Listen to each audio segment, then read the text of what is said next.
بسم اللہ الرحمن الرحیم اللہم صلی علی محمد وعلی آل محمد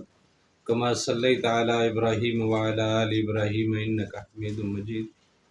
اللہم بارک علی محمد وعلی آل محمد کما بارکت علی ابراہیم وعلی آل ابراہیم انک حمید مجید رب اشرح لی صدری ویسر لی امری واحلل عقدۃ من لسانی یفقہوا قولی۔ السلام علیکم دوستو، میں ہوں ایک عام سا مسلمان فقیر معصوم وارثی۔ دوستو، اللہ تعالیٰ کی عنایات اور اللہ تعالیٰ کے اکرام اور اللہ تعالیٰ کی مہربانیوں اور اللہ تعالیٰ کی کرم فرمانیوں کے حوالے سے ہم جتنی بھی بات کریں ہماری بات کبھی مکمل ہو نہیں سکتی۔ ہزاروں لاکھوں کتابیں لکھی جا چکی ہیں، اللہ تعالیٰ کی عنایات اور اکرام کے حوالے سے احادیث میں بہت سے ابواب بھرے پڑے ہیں۔ قرآن پاک میں بھی اللہ تعالیٰ نے جا بجا اپنی مہربانیوں اور اپنی عنایات کے حوالے سے بارہا یاد کروایا۔ انسان کے ساتھ اللہ تعالیٰ کا رویہ جو ہے وہ بڑا ہی مہربانی اور شفقت والا رویہ ہے۔ اس موضوع پہ جتنی بات کی جا سکے، جتنا کچھ کہا جا سکے، وہ ہمیشہ کم رہے گا۔ اللہ تعالیٰ کی ذات کے حوالے سے ہمارا اندازہ اور ہمارا علم بالکل کچھ بھی نہیں ہے۔ اللہ تعالیٰ نے خود فرمایا وَمَا أُوتِيتُم مِّنَ الْعِلْمِ إِلَّا قَلِيلٌ، تمہیں جو علم دیا گیا ہے وہ بہت کم ہے، بہت ہی کم ہے۔ تو ہمارا علم، ہماری عقل اللہ تعالیٰ کی ذات کے حوالے سے کوئی احاطہ کر نہیں سکتی۔ آپ ذرا اندازہ کریں کہ حضرت آدم علیہ السلام کی تخلیق، جسے اللہ تعالیٰ نے اپنے ہاتھوں سے بنایا، پھر جسے اللہ تعالیٰ نے تمام فرشتوں کو کہہ کر اسے سجدہ کروایا، جس کے سجدے اور جس کی تخلیق کی وجہ سے ابلیس مردود ٹھہرا، اس آدم کی خلقت کیا رہی ہوگی، وہ تخلیق کے مراحل اور پھر اس کی تقدیس کے مراحل، پھر اس کی محبت کے مراحل، پھر اس کے حوالے سے اللہ تعالیٰ کے جذبات کے مناظر اور معاملات، پھر فرشتوں کے آگے اس آدم کی حیثیت کے ابواب اور معاملات کتنے بڑے اللہ تعالیٰ نے رکھے ہوں گے، اور پھر اس آدم علیہ السلام کا جنت میں رہنا اور جنت میں رہتے رہتے اکتا جانا، اور پھر اپنے لیے کسی ساتھی کی طلب کرنا، اپنی تنہائی کا شکوہ کرنا اپنے رب سے، جس نے اسے اپنے ہاتھوں سے بنایا، جس نے اپنی روح میں سے اسے روح دی، فنفخت فیہ من روحی، اس میں نے اپنی روح ڈالی۔ اللہ تعالیٰ جب کہ یہ کہے کہ اس میں نے اپنی روح ڈالی، تو آپ اندازہ کریں کہ وہ کیا منظر رہا ہوگا اور اس کی کیا تخلیق رہی ہوگی، اور اس سے محبت اور عنایت کا کیا معاملہ رہا ہوگا، رحمت اور کرم کا کیا معاملہ رہا ہوگا۔ لیکن اس کی ذات بھی اپنی تنہائی سے اکتا گئی اور پھر اس نے فرمائش کر دی۔ اس نے فرمائش کر دی کہ میں تنہا ہوں، مجھے ساتھی چاہیے۔ ساتھی کی فرمائش کر دی، اب ساتھی بھی ملا تو وہ اذن خدا بندی سے اسی کے اپنے جسم میں سے اسے ساتھی ملا۔ وہ جوڑا کیسا جوڑا رہا ہوگا،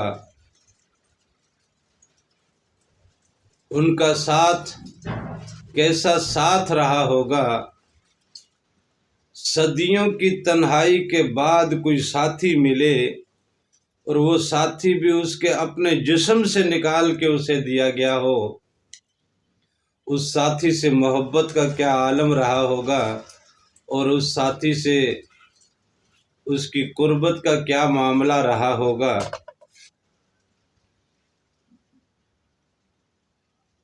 اور جنتوں میں رہائش ہو، اللہ کے ہاتھوں کا سینچا سنوارا تخلیق کیا ہوا، اللہ کی اپنی روح جس میں ڈالی گئی ہو، اور پھر اسے ساتھی بھی ایسا جو اس کے اپنے جسم میں سے نکال کے اذن خداوندی سے جو جناب تخلیق پائی ہو، جس حوا نے، جس خاتون نے۔ اور ایسا جوڑا بھی اگر غلطی کرتا ہے اور وہ غلطی کر جاتا ہے تو آپ اندازہ کریں کہ اگر ہم سب جنتوں میں رہ رہے ہوتے اور یہ غلطیوں پہ غلطیاں کر رہے ہوتے تو اللہ تعالیٰ کی معافی کا وہ حجت والا جو معاملہ ہے وہ حذف ہو گیا ہوتا، وہ معاف ہو گیا ہوتا۔ لہذا یہ اللہ تعالیٰ کے کرم کی ایک مثال ہے، ایک اللہ تعالیٰ کے عنایت اور محبت کا یہ معاملہ ہے کہ اللہ تعالیٰ نے اسے دور کر دیا، اور دور بھی ایسا دور کر دیا کہ بہت سے لوگ ایسے ہیں دنیا میں جو اللہ کو دیکھ نہیں سکتے۔ بہت سے لوگوں نے اللہ کا دیدار تک نہیں کیا، اور دیدار کرنے کے حوالے سے بھی ہماری ذہنی تخلیق ایسی ہوئی ہے، یا ہماری ذہنی تربیت جو ہے آج کل کے دور میں جس طرح کی چل رہی ہے، اس میں یہ ہے کہ ہم اللہ کو دیکھ نہیں سکتے۔ تو اللہ تعالیٰ نے یہ معاملہ جو رکھا، اپنے آپ کو جو مخفی رکھا اور انسان کو اپنے آپ سے اتنا دور کیا، ان ساری باتوں میں یہ بات پوشیدہ ہے کہ اللہ تعالیٰ اپنی معافی کا، اپنی رحمت کا، اپنی بخشش کا، اپنی عنایات کا یہ حجت والا معاملہ جو ہے وہ زندہ رکھنا چاہتا ہے۔ اب ایسی محبت جب رب بندے سے کرتا ہو اور بندہ ایسے مہربان رب سے پھر دور ہو جائے، پھر دنیا میں لگ جائے، دنیا کی طلب میں لگ جائے،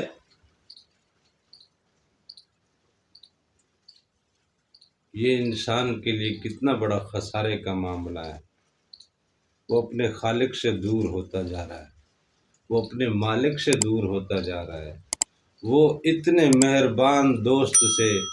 اتنے پیار کرنے والے اپنے خالق اور مالک سے کیا معاملہ اختیار کیے ہوئے ہے۔ یہ بڑی افسوس کی اور سوچنے کی بات ہے۔ لہذا غلطی کی گنجائش تو اللہ تعالیٰ نے انسان میں رکھی ہے، تو اللہ تعالیٰ نے اپنی معافی کا بھی ایک بہانہ رکھا ہے۔ تو وہ لوگ جو انسان کو اس کی غلطیوں سے ڈرا کے رب سے اور دور کر رہے ہیں، در حقیقت وہ انسان کے خیر خواہ نہیں، اللہ کے خلیفے نہیں، بلکہ اگر آپ سب اجازت دیں تو میں بڑا بھاری لفظ کہوں گا کہ وہ شیطان کے خلیفے ہیں، کہ جو انسان کو اس کی غلطیوں میں ڈبو کر، اس کی غلطیوں میں بہکا کر، اس کی غلطیوں میں اسے پھنسا کر اسے اپنے رب سے دور کرتے جا رہے ہیں۔ جبکہ اللہ تعالیٰ نے یہ غلطی کے معاملے کو درگزر سے اور اپنی رحمت سے اس طرح پیوست کیا ہوا ہے کہ اللہ تعالیٰ نے قرآن مجید میں بھی کہا ہے اجتنبوا کبائر من الاسم الا اللمم، کبیرہ گناہوں سے بچ کے رہنا، باقی چھوٹی موٹی غلطیاں تم کرتے رہو گے، وہ مجھے بھی پتہ ہے، وہ کرتے رہو، ان کا کوئی معاملہ نہیں ہے، ان کی معافی اور درگزر اور ان کا جناب اللہ تعالیٰ کی رحم اور عنایت اور اللہ تعالیٰ کے جود و سخا کے آگے ہماری ان غلطیوں کی کوئی جگہ نہیں بنتی، یہ غلطیاں تو ویسے ہی اڑ جائیں گی۔ لہذا اپنی غلطیوں کی وجہ سے اپنے آپ کو اپنے رب سے اتنا دور نہ کر دو کہ آپ کو واپس اسی راستے پہ پلٹنے میں پھر کوئی مشکل پیش آئے یا پھر کوئی ایسی رکاوٹ بیچ میں حائل ہو جائے کہ آپ کی واپسی جو ہے وہ ممکن نہ رہے۔ اللہ تعالیٰ سے دعا ہے کہ وہ ہمیں اپنے اور اپنے حبیب کے عشق کی دولت سے مالا مال کرے، آمین، جزاک اللہ۔